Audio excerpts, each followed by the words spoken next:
Kung kailan dagsa ang mga biyahero, abay nawalan pa ng kuryente sa Parañaque Integrated Terminal Exchange o PTEX. Live mula sa PTEX, nasa frontline ng balitang yan, si Gerard de la Peña. Gerard, gaano katagal nawalan ng kuryente?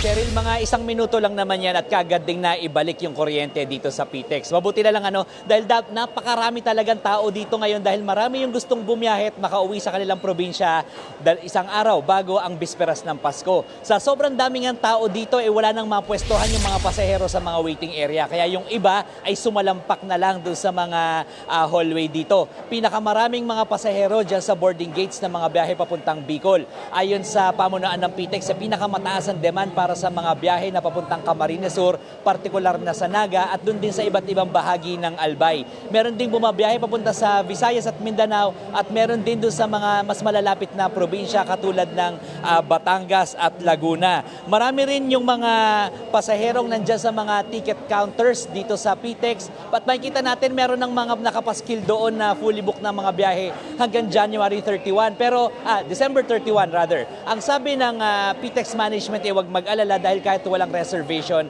ay makakasakay pa rin ang mga pasahero. Yun ilan nga mga nakausap natin dito, ngayon lang din nagpunta dito, nag-walk-in lamang at kaagad din nakabili ng ticket para sa biyahe ngayong araw na ito. Pakinggan natin ang pahayag ni Colleen Calbasa, ang tagapagsalita ng PTEX at kayo din yung mga pasahero na nakausap natin kanina. Marami pa rin naman po tayong trips dahil nag-prepare naman po tayo ng mga extra trip.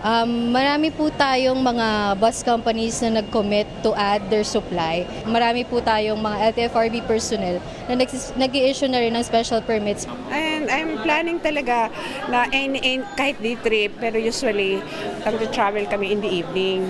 So ngayon, sabi ko, night trip, I'm so lucky. I'll be home. Tsambahan lang po talaga yung pagkuha ng ticket ko ngayon. Kasi peak hours po, peak days na po, peak hours na po. So mahirap na po talaga. Lalo na po malapit ng Christmas ngayon.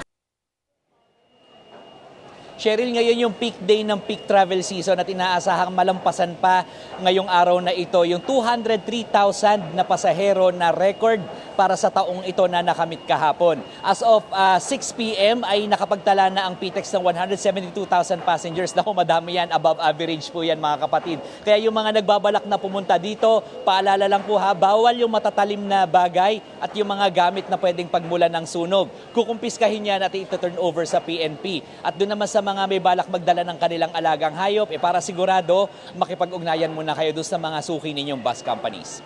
Yan ang latest dito, Cheryl. Balik mo na sa inyo dyan. Maraming salamat, Gerard de la Peña. Mga kapatid, Cheryl Hosing po. Maging maalam at may pakialam sa mga napapanahong issue at headlines. Mag-follow at mag-subscribe na sa social media pages ng News 5.